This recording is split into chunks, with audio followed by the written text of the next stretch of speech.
On November 14th, 1986, Harold Wentz made his final fuel stop at the Texaco station near exit 77, 12 miles east of Grand Island, Nebraska. His rig was hauling frozen chicken from Omaha to Denver. At 9:43 p.m., his CB radio went silent mid-transmission. Highway Patrol found his truck the next morning, engine still running, driver's door hanging open, coffee still warm in the cup holder. They ruled it voluntary abandonment, case closed in 6 days. But they never explained why Wentz left behind his wallet, his wedding ring, and the insulin he needed to survive. They never explained the 17 miles of skid marks leading to nowhere. And they never explained why he was the fourth driver to vanish at that exit in 3 years. Dale Kowalski had been retired from Nebraska Highway Patrol for 3 years when the manila envelope arrived. No return address. Postmarked Grand Island. Inside, photocopies of incident reports he'd signed himself back in 83, 84. Names he'd forgotten. Faces he'd never known. Someone had circled the location on each report in red ink. Exit 77. Exit 77. Exit 77. Kowalski sat at his kitchen table in Lincoln, morning light cutting through Venetian blinds, and spread the papers across the formica. 4 missing persons. 4 abandoned vehicles.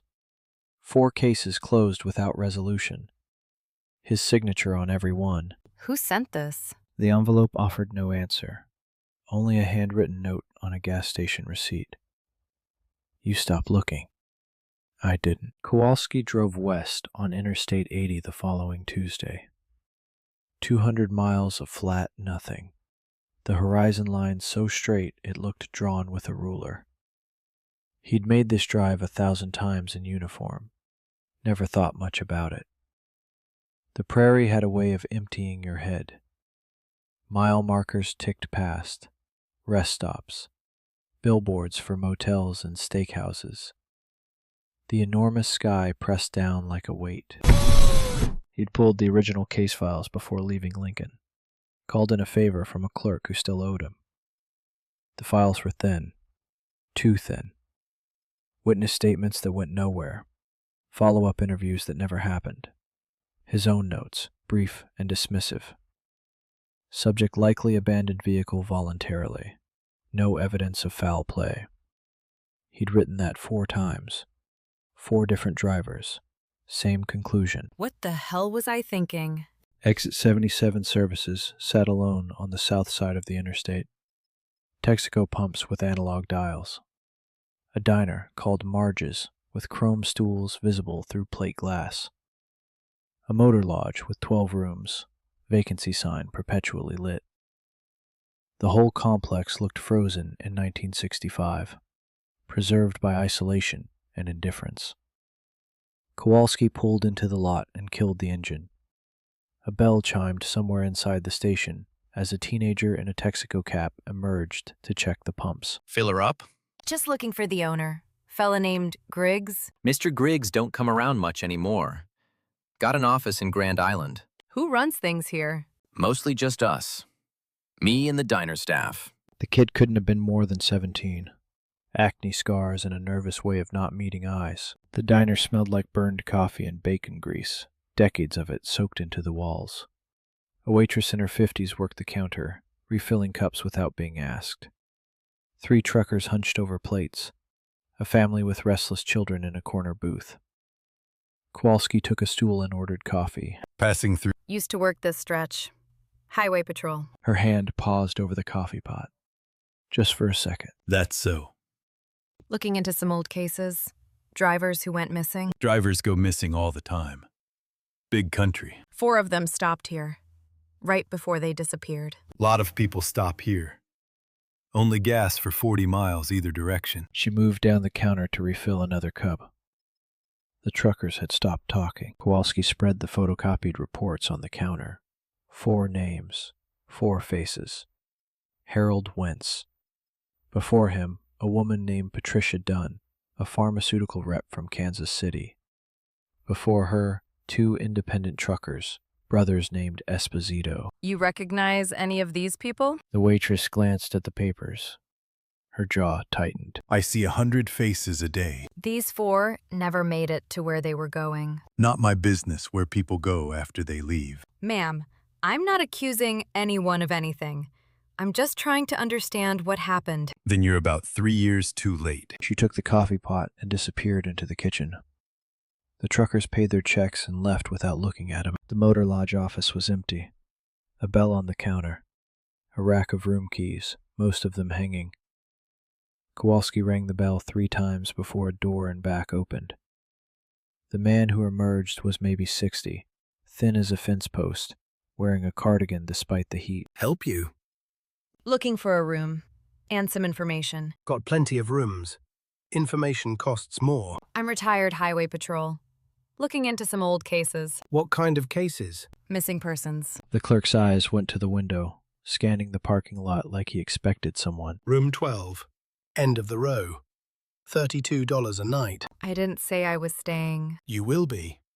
Questions like yours take time around here. Room 12 smelled like disinfectant and cigarette smoke.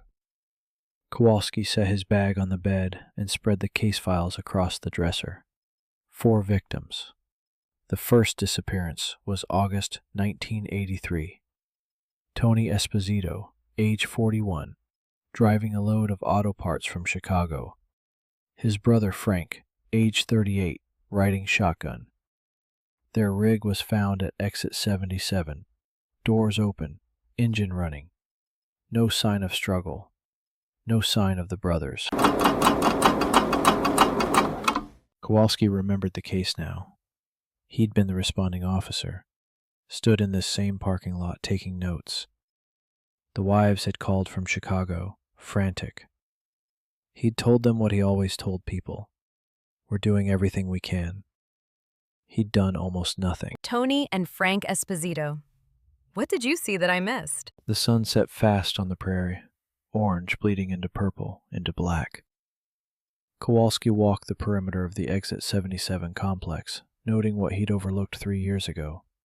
The station, the diner, the motel formed a triangle. Behind them, nothing but scrubland and access roads leading to distant farms. A grain elevator stood on the horizon, catching the last light.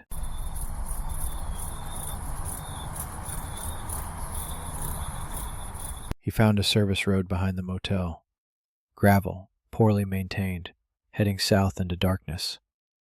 No signs, no lights, just 2 ruts in the earth disappearing into the prairie. Where does this go? No one answered. The diner had closed early. The gas station attendant was gone. The motel clerk's window was dark.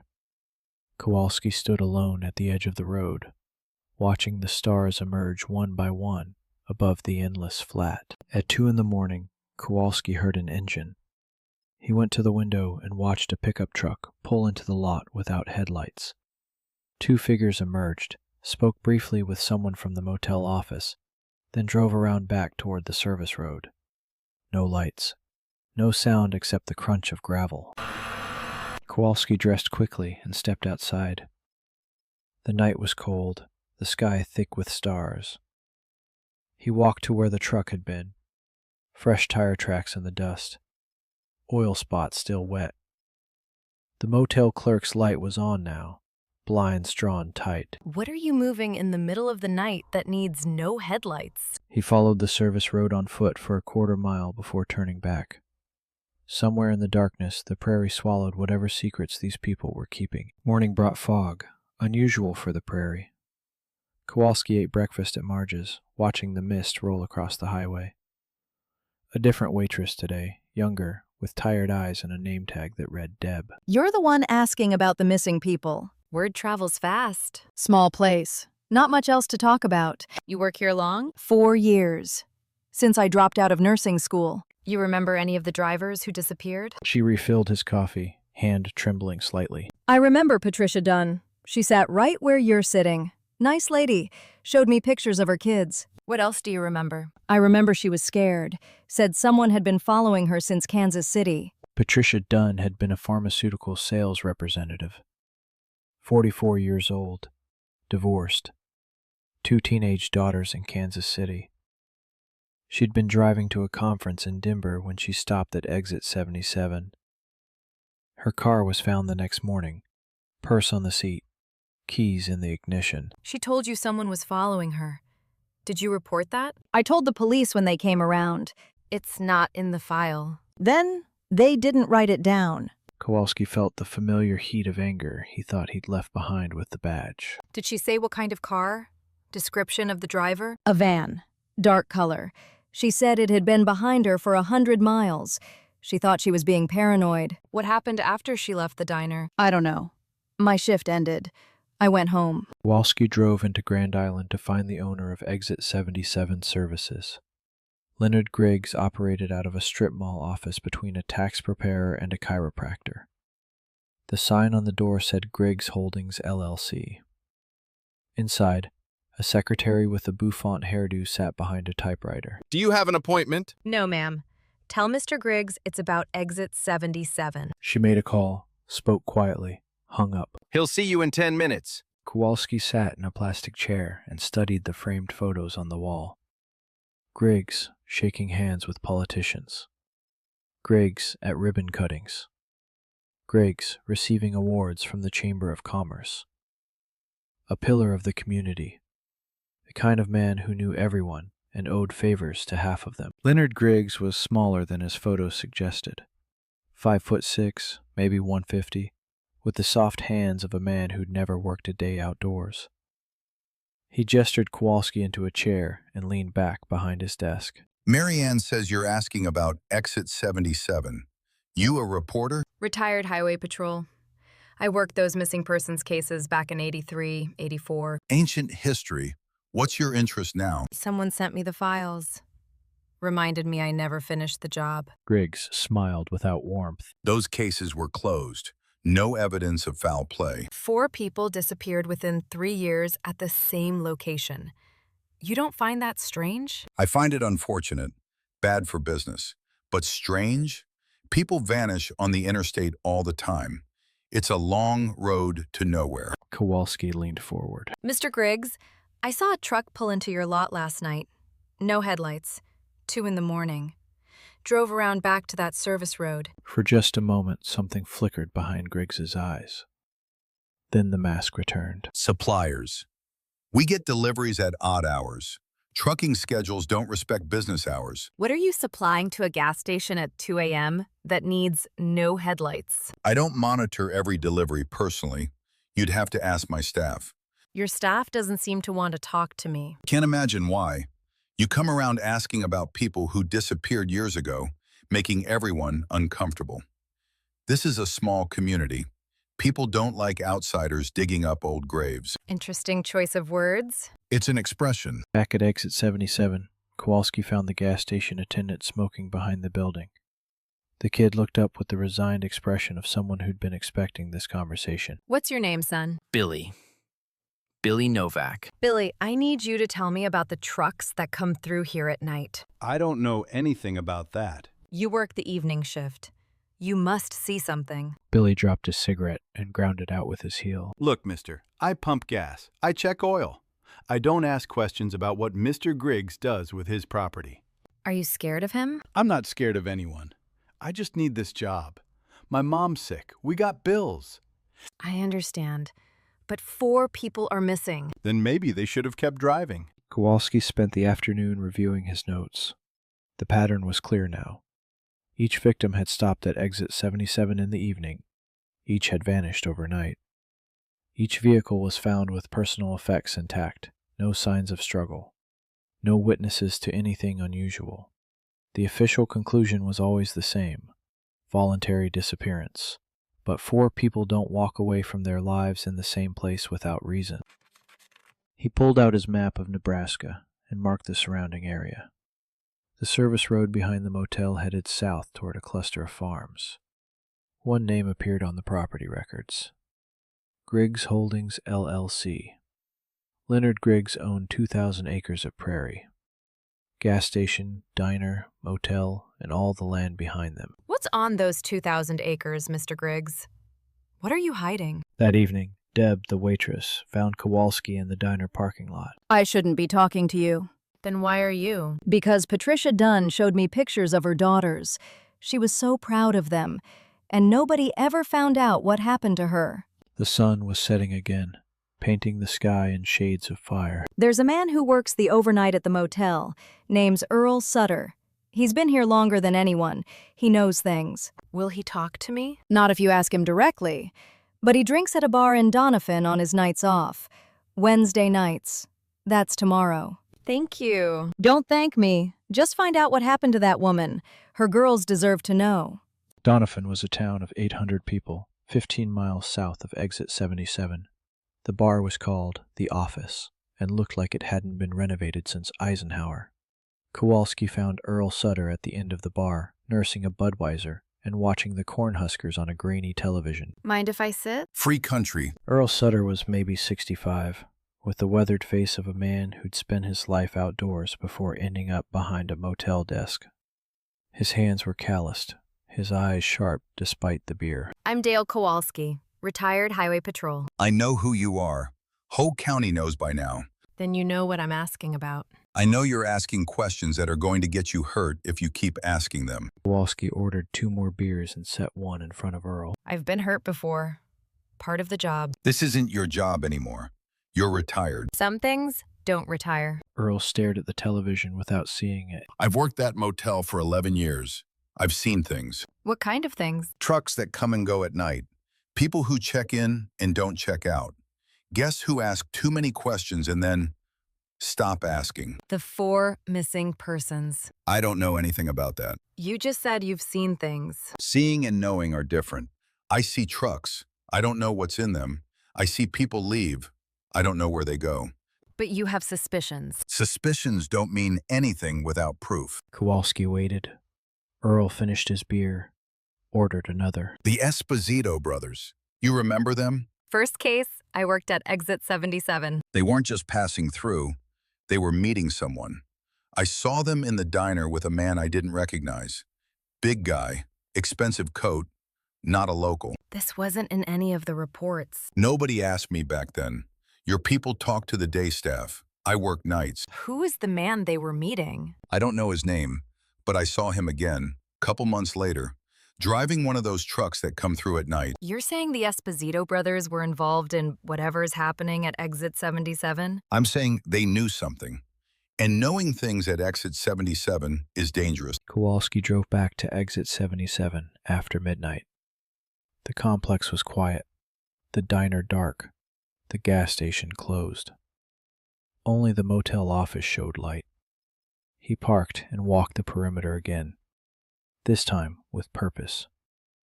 The service road called to him. He followed it south for half a mile before the darkness became absolute. No moon tonight, no lights from any direction, just the stars and the endless prairie wind. Then he heard it, an engine, coming from somewhere ahead. He stepped off the road and crouched in the scrub. A truck passed within 30 feet of him, moving slow, running dark. Behind it, another, then a third. A convoy heading north toward the highway, carrying something worth hiding. The next morning, Kowalski drove the service road in daylight. It wound south through empty grassland for 3 miles, before ending at a cluster of buildings. 2 large metal barns, a concrete structure that might have been a slaughterhouse once, a loading dock with fresh tire tracks. No signs, no identification, just buildings in the middle of nowhere. He parked and walked the perimeter. The doors were padlocked, the windows too high to see through, but the smell was unmistakable. Chemicals, something industrial, and underneath it, something else, something organic and wrong. What are you cooking out here, Griggs? A pickup truck appeared on the horizon, heading his way fast. Kowalski got back in his car and drove toward it. 2 men inside, neither smiling. The pickup blocked the road. 2 men got out. One was Billy Novak from the gas station, looking different now, harder, The other was older, bigger, with the flat eyes of someone who'd stopped caring about consequences. You're on private property. Just looking around. Nice buildings you got here. Looking for what? Answers. The big man stepped closer. Billy hung back, hands in his pockets. There's no answers out here, just dirt and grass. You should head back to Lincoln. I'm retired. I go where I please. Retired people have accidents on these roads. Flat tires, wrong turns. They wander off and never come back. Like Harold Wentz? Like Patricia Dunn? The big man's jaw tightened. Never heard of them. Get in your car and drive away. Don't come back. Kowalski drove back to Grand Island and found the county records office. A clerk with thick glasses helped him pull property records for the area around Exit 77. Griggs Holdings LLC owned 2,300 acres, but there were other names on adjacent parcels. Shell companies, holding corporations, all registered to the same address in Omaha. Looking for something specific? Just researching the area. Lot of people interested in that land lately. What do you mean? Well, you're the second person this month asking about Griggs Holdings. Kowalski felt his pulse quicken. Who was the first?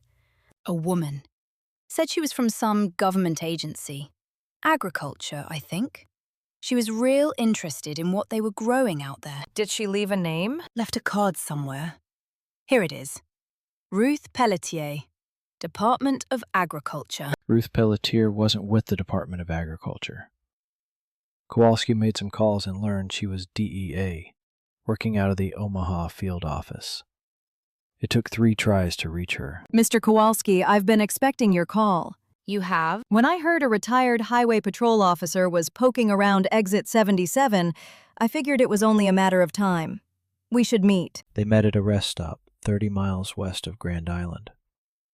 Ruth Pelletier was 50, sharp-featured, with the careful manner of someone who'd learned not to trust easily. How much do you know? I know 4 people disappeared at Exit 77 over 3 years. I know Griggs owns buildings on that property where something's being manufactured. I know trucks run at night with no headlights. You've been busy. What's really going on out there? Ruth Pelletier leaned against her car and lit a cigarette. We've been watching that property for 8 months. Griggs is laundering money through the gas station and motel. Small-time stuff. But the buildings in back? That's something else. What? We don't know yet. We haven't been able to get close enough. Every time we try, someone tips them off. They have people in local law enforcement? They have people everywhere. County sheriff, state police, maybe federal. We're working blind. And the missing persons? Ruth's expression hardened. We think they saw something they shouldn't have. Wrong place, wrong time. The Esposito brothers were smuggling auto parts, stolen goods from Chicago. They got greedy, tried to cut a side deal. The others? We're not sure. You're telling me 4 people are dead because they stopped for gas? Ruth dropped her cigarette and ground it out. I'm telling you, we don't have proof of anything. Bodies, evidence, witnesses, nothing we can use in court. Griggs is careful. His people are careful. And anyone who might talk has a way of changing their mind. What do you need? Someone who can get inside without raising suspicion. Someone who isn't law enforcement. Someone who's already there, asking questions. Kowalski understood. You want me to keep investigating. I want you to find something we can use. A witness who'll talk, documentation, anything that proves what's happening at those buildings. And if Griggs's people come after me? Then we'll have proof someone has something to hide. That's not very reassuring. I never said this was safe. I said it was necessary. Kowalski returned to Exit 77 that evening. The diner was busy with the dinner rush. He found Deb working the counter and ordered the special without looking at the menu. You're still here. Still looking for answers. People are talking. Mr. Griggs came by this afternoon. He never comes by. What did he want? Asked about you. How long you'd been staying. What you'd been asking. Kowalski's coffee went cold in his hands. What did you tell him? Same thing I told you. I see 100 faces a day. She slid a folded napkin across the counter. Kowalski opened it under the table. An address, written in pencil. R. Esposito, 847 Oak Street, Chicago. Tony's widow. She's been waiting 3 years for someone to tell her what happened to her husband. Rosa Esposito lived in a brick two-flat on Chicago's south side. Kowalski found her on a Saturday morning, hanging laundry in the backyard. She was small, dark-haired, with the worn look of someone who'd stopped expecting good news. Your police? Retired. I worked your husband's case in Nebraska. There was no case. They told me Tony walked away, abandoned his truck, his brother, everything. I don't believe that anymore. Rosa stopped hanging laundry. Her hands trembled against the clothesline. What do you believe? I believe your husband and his brother saw something they shouldn't have. I believe someone killed them for it. She didn't cry. She'd used up her tears years ago. Tony called me the night before he disappeared. He was scared. Said he'd gotten involved in something bad. Said if anything happened, I should look in the toolbox. The toolbox was in Rosa's basement, buried under 3 years of accumulated junk. Tony Esposito had been a meticulous man. Inside, wrapped in oilcloth, Kowalski found a notebook. Dates, locations, dollar amounts, names. Your husband kept records. Tony kept records of everything. He said it was insurance. Kowalski flipped through the pages. The notebook documented 18 months of shipments through Exit 77. Stolen auto parts at first, then something else. Chemicals with names he didn't recognize. Payments from accounts in Omaha and Kansas City. And names. Leonard Griggs, Deputy Sheriff Harold Wentz, a state police captain named Morrill, a federal agent whose name was redacted. Mrs. Esposito, did Tony ever mention what these chemicals were for? He didn't tell me details. He said the less I knew, the safer I'd be. I need to take this notebook. Take it. Find out who killed my Tony. That's all I want. Kowalski drove back to Nebraska with the notebook hidden under the spare tire. He called Ruth Pelletier from a payphone in Des Moines. I've got documentation. 18 months of shipments. Names, dates, payments. Where did you get it? Tony Esposito kept records. His widow had them. Silence on the line. Then Ruth's voice, tight with something between excitement and fear. There's a name in that notebook. Federal level. Are you sure about this? I'm sure about what I'm holding. Whether it's enough to make a case, that's your department. We need to meet. Not at the rest stop. Somewhere secure. Where? There's a motel in Hastings. The Pine View Inn. Room 14. Tonight, 9 o'clock. Don't tell anyone where you're going. Ruth, how high does this go? Higher than either of us wants to know. Kowalski never made it to Hastings. 10 miles from Exit 77, a pickup truck appeared in his rearview mirror. It followed for 3 miles, then accelerated. He saw it coming, but couldn't avoid it. The impact spun his car into the ditch. He came to in the dark, upside down, blood running into his eyes. Hands dragged him through the broken window, voices he didn't recognize. Find the notebook. Voice 2. It's not in the car. Check the trunk. Check everywhere. They found the spare tire compartment empty. Kowalski had mailed the notebook to Ruth Pelletier from Des Moines. It was the last smart thing he'd done before they put a bag over his head. The bag came off in one of the metal buildings Kowalski had seen from the outside. Concrete floor. Chemical smell stronger here. Leonard Griggs stood in front of him, flanked by the big man from the service road and 2 others Kowalski didn't recognize. You should have gone home when I told you. I was never good at taking orders. Where's the notebook? What notebook? The big man hit him. Stars exploded behind his eyes. Tony Esposito's notebook. His widow gave it to you. Where is it? If I had it, would I be stupid enough to carry it around? Griggs studied him with the cold calculation of a man who'd made difficult decisions before. Search his motel room. Search his car again. If you don't find it, we'll try a different approach. It won't matter. Whatever you're doing here, it's already over. They left him alone for hours, tied to a chair in the dark, listening to machinery somewhere in the building. Fans, ventilation, the hum of something electrical. The chemical smell made his head swim. His ribs ached where the big man had worked him over. He thought about Harold Wentz, Patricia Dunn, Tony and Frank Esposito. They'd been here too, probably, in this same building, asking the same questions he'd asked, dying because they'd stumbled onto something bigger than a roadside gas station. Methamphetamine. The word came to him like a revelation. The chemicals, the rural isolation, the distribution network using trucks that ran at night, the money flowing through shell companies. He'd read about it in the papers. Meth labs spreading through the Midwest like a plague. Exit 77 wasn't just a way station. It was a factory. The door opened. Billy Novak entered, carrying a bottle of water. His face was pale, his hands shaking. I'm supposed to check if you need anything. I need to get out of here. I can't help with that. Yes, you can. You're not like them, Billy. I can see it. The boy looked toward the door, then back. You don't understand. My mom's medical bills. They pay me more in a month than I'd make in a year pumping gas. I can't just walk away. What about the people who disappeared? Patricia Dunn had 2 daughters. They never saw their mother again. I didn't know about that until later. They told me I was just watching the pumps, keeping an eye out for cops. And now? Now I'm in too deep. If I talk, they'll kill me. If I help you, they'll kill me. If you don't help me, they'll kill me. And then you'll have to live with that too. Billy made his choice. He cut Kowalski's bonds with a box cutter and pointed to a back door. There's a truck behind the building. Keys are in it. Head north. Don't stop until you hit the highway. Come with me. I can't. My mom... I'll make sure she's taken care of.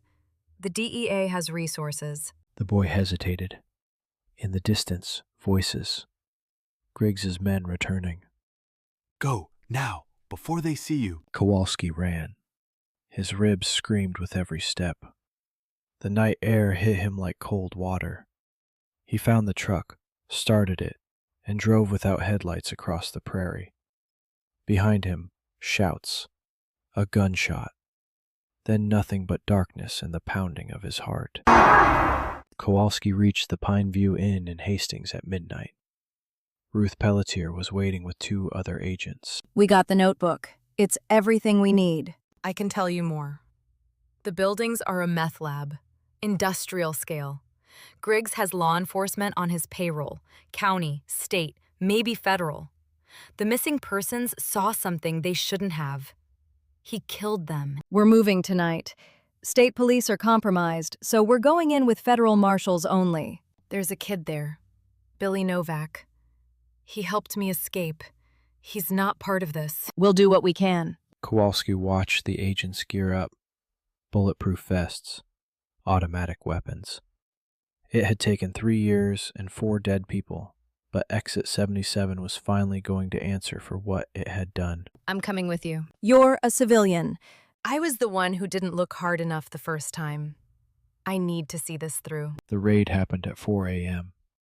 30 federal marshals descended on Exit 77 services from 3 directions. Kowalski watched from Ruth's vehicle as the buildings lit up with flashlights and shouted commands. Griggs tried to run. They caught him at the service road, still in his pajamas, clutching a briefcase full of cash. The big man went down fighting. Deputy Sheriff Vance was arrested at his home in Grand Island. The state police captain surrendered without resistance. We got them. All of them. What about Billy?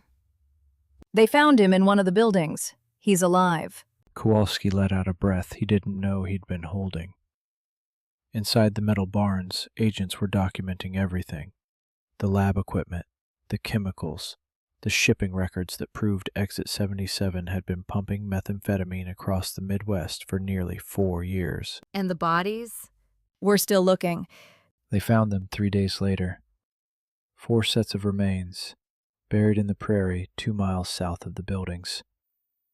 Harold Wentz, Patricia Dunn, Tony and Frank Esposito.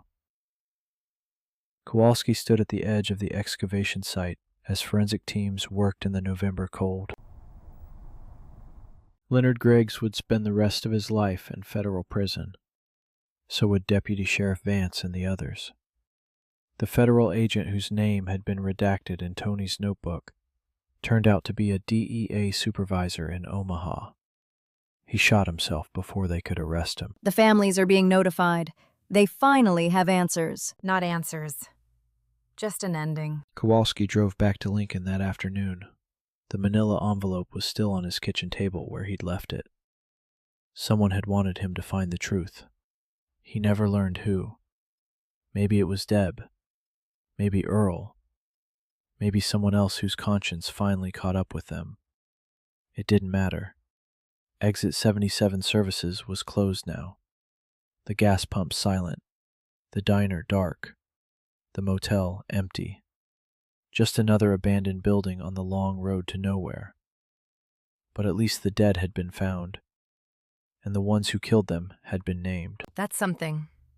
It's not enough, but it's something.